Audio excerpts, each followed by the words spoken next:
Hi, Robert here, fact-checking stories that scare you. And this one is about how the Mayans, the Mayan calendar thing that's scaring lots of people. So, first of all, the Mayans knew exactly how the calendar worked. And they knew when the 13th Baktun started, just as we know when the year 2000 started. It doesn't matter what anyone else says.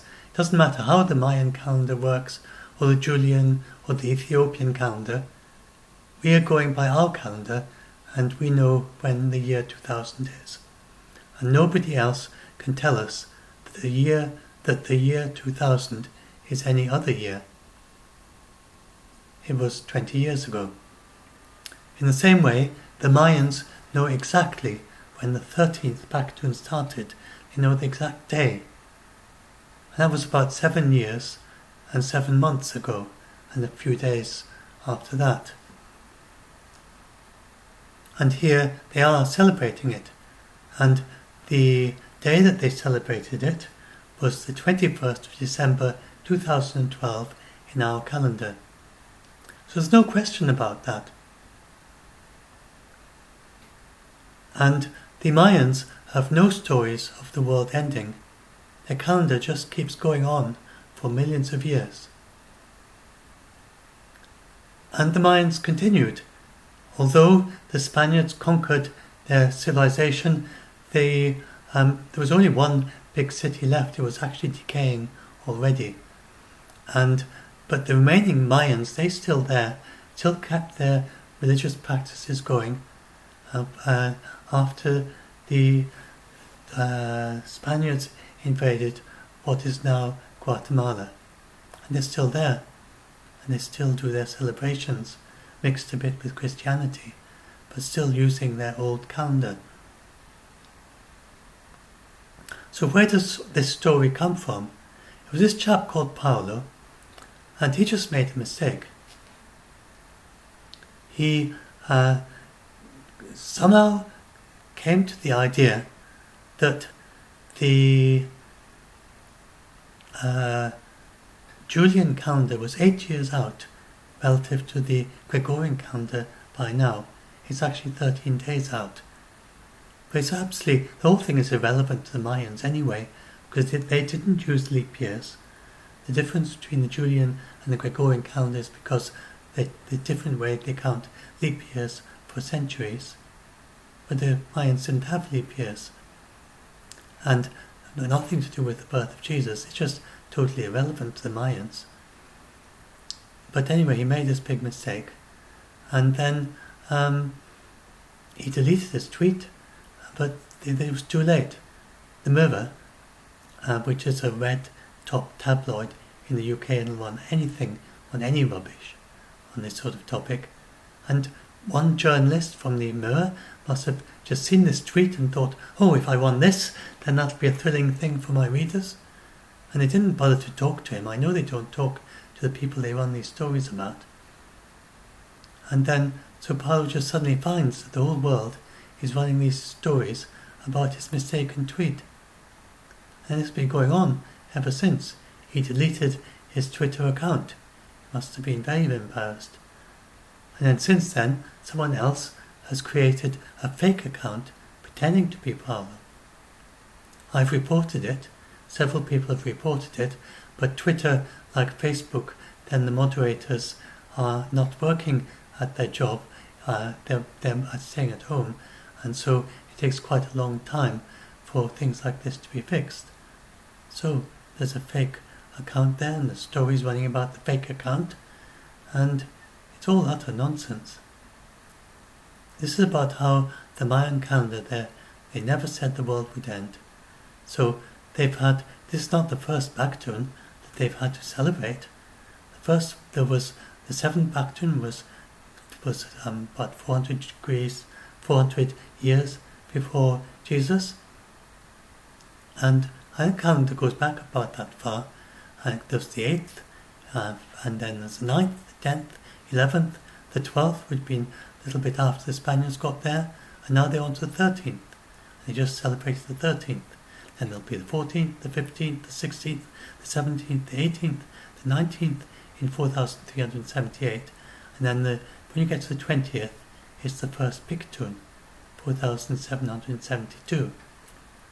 And the Mayans actually talk in their calendars, they sketch out dates of celebrations of famous events that would happen way in the future, in these future dates. So the Mayan calendar has nothing to do with leap years or the birth of Jesus or anything to do with the Gregorian or Julian or Ethiopian calendars. They don't use those calendars, and at the time of the Mayans, before the Spaniards got there, they had no idea that those calendars existed. So hopefully that helps with that. And a lot of people now are scared of the annular eclipse. So the annular eclipse, all this is the moon moving in front of the sun. And as you do that, then at a certain point you get a ring like this. And so you get the normal eclipses where the moon completely covers the sun. And that is when the moon is rather closer in its elliptical orbit around the Earth. And if it is closer at the time of the eclipse, you get a full eclipse. If it's a bit further away, it doesn't completely cover the moon, so it's a bit smaller, you get an annular eclipse. There's 70 odd annular eclipses this century. Nothing special about this one. Nothing happens. The moon moves slowly across the sun. It'll come over from this side, from one side, move across the sun, and it'll cover it, and it'll move off. And that's it. I hope I got that to the right way around. I forget which way the moon goes. I could work it out. You see, and I've seen my share of partial eclipses, never seen a total eclipse, sadly. And I can't remember now which way it goes. I could work it out. Anyway, it just moves across the sun. I won't waste your time thinking it over. Anyway, here is, and this is the, shows the eclipse path. And that's the moment of greatest eclipse. And as you can see, then it's most visible over. You get the best eclipse as well of all, very north of India and into China, and goes over a little bit of Eastern Africa, and then it stops. A bit too north for Japan. And you can click through here, and this is time and date. So a bit of heads up, time and date. Okay, then you can go here, and they have these very handy videos about how it works. Oh, there we are, it comes from right to left. So I got it wrong. See, this is what happens. And then there we are. You got the. It's not going to be really dark. There'll still be quite a lot of light, and off it goes up like that, and there you go.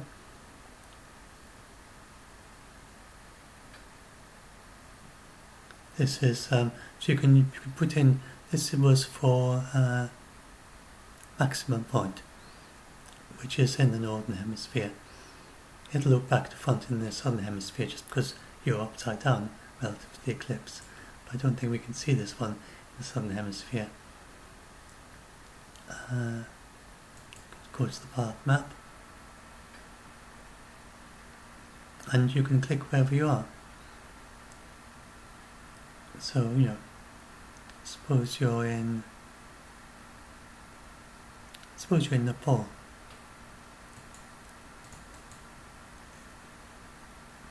There you are. It says that's in India. Okay, so click and see what it's like there. It's a little bit off the full. This one's a little bit off So it doesn't quite, or just a little bit off center, you see? Now let's go back and look at look at a place that's going to be way, way off. Like, Kathmandu is a long way off. So here we go, Kathmandu.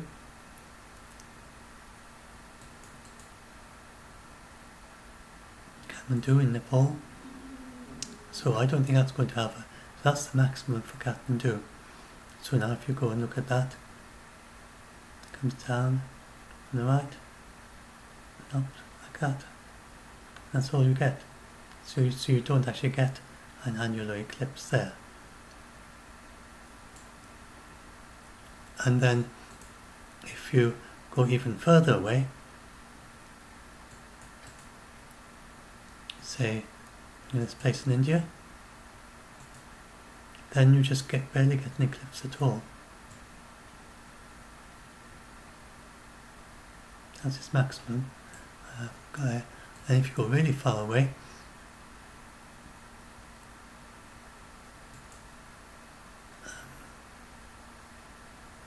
yes, that's through the eclipse track. Oh yes, you go right down here somewhere. So wherever that is. Let me go up the screen, click on it. So let's play another place in India. Now still that maximum eclipse quite high. You see, so the further away you get from the centre of the track, then the greater the maximum eclipse. Looks as if you still got an eclipse. Let's try just down here, way out. Oh, there we are, I've got sight. Yes, I'm not reading the faint shaders. So even if you go way down here, you'll get a bit of an eclipse. You might get an eclipse. There we are. Yes, oh yes, it shows the amount of eclipse in the preview. So yes, we can go back there. Let's just go back one more. And so as you can see, the further away you are, the more of the less of an eclipse you go. If you were right down in Sri Lanka, and look, there we are. And that's a very small partial one. And if you're here,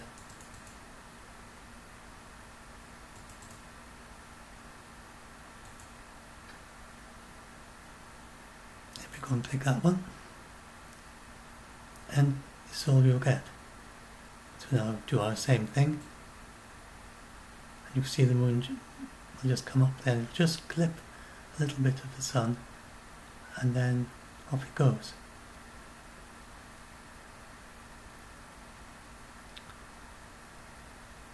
That's because you are well away from you're well south in this case. You can see that there. So if you're further north, then you would then get the annular eclipse. And if you go even further north, then you again are outside the track. It's only this bit that you get it annular. So if you go right up here again, let's go here. Let's go further up. Let's go right up to the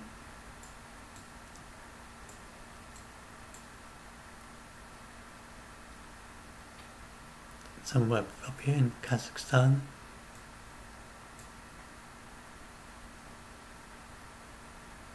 So you actually get it a little bit of an eclipse.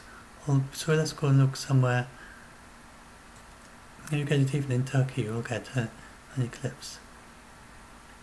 Ankara.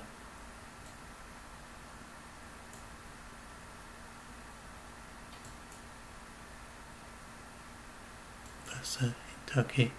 So now this one.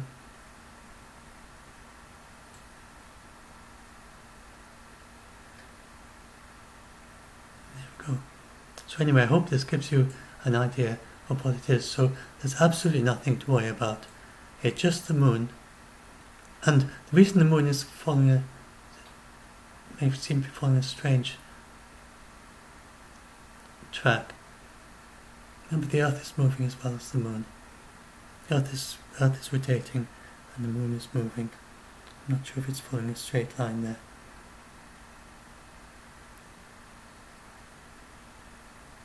Not far off. Anyway. So, anyway, that's it. that's all I wanted to explain. That there's nothing here to worry about. Nothing at all. It's completely, absolutely normal. And it's quite fun.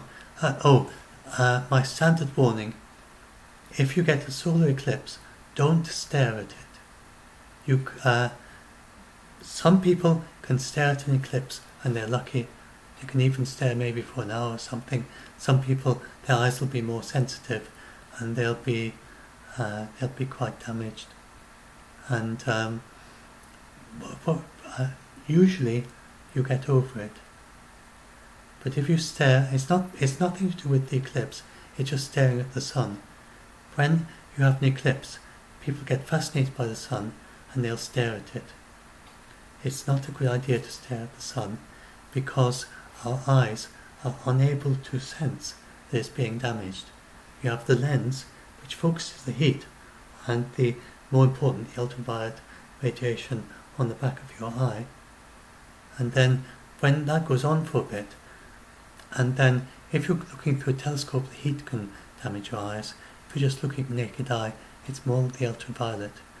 And it can actually harm your eyes, and it can make you temporarily have a big black spot in your eye where you just can't see anything. So you go look around, you see a dark spot where there's nothing, just nothing there. And that is a risk that if you stare at the sun, and then usually it'll go away again after a few weeks, after a few days or after a few weeks, because it's in the centre of your field of vision. You mightn't be able to read as a result. And if you are unlucky, then it'll go on, and then it never goes away, and you've got a permanent black, just empty space in the middle of your vision. So where you just can't see anything, and it's very difficult to read. So don't stare at the sun. It always happens. You get a few people with every eclipse who have to go to the hospital because of damage to their eyes, because they stare at the sun. So don't do that. You can buy special eclipse glasses that you can put on your eye, and even if you're looking at it through a cloud, then the cloud doesn't block ultraviolet light sometimes. So it might seem quite dim, but if it might be it's quite bright in the ultraviolet, and you just can't see that. So this is just a few people in a million going to have their damaged eyes, but just in case one of you does go and stare at the sun, then this is a warning not to do that. And so you can use the eclipse glasses. It's all right to just glance away, just like you do normally with the sun, but just then staring and staring, and that's not a good idea, like for many seconds. And what you can do is you can make a little pinhole in a sheet of paper and then project the sunlight onto a bigger sheet of paper, and project the sun onto a bigger sheet of paper. You can use a telescope and then project that onto a sheet of paper. An interesting thing to look out for, if you've got leaves of trees, then they would make these little dapples on the leaves, on the ground, for little patches of light. The light goes through the tree leaves, through little gaps in the leaves. Then, if you have an annular eclipse, instead of seeing little dapples, you see little circular things you see little circles. You see the partial eclipse. You just see eclipses, little copies of the eclipse, below trees, in place of those little dapples of sunlight. So that's quite fun. And if you can find a tree with little dapples of light, then that's quite fun for a partial eclipse or an annular eclipse. Let's see if I can get...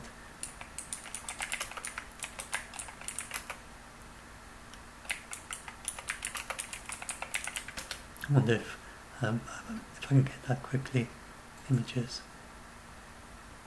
There we are. You see? If you look very closely, then it's like lots and lots of little copies of the sun that will be taken in a solar eclipse, a partial eclipse. So if you get the partial eclipse, go and look beneath trees on a pavement or something like that where you've got a shadow, and you may be lucky to see these little dapples that are like that, little tiny little eclipses. Let's look at it close up and zoom in so you can see properly.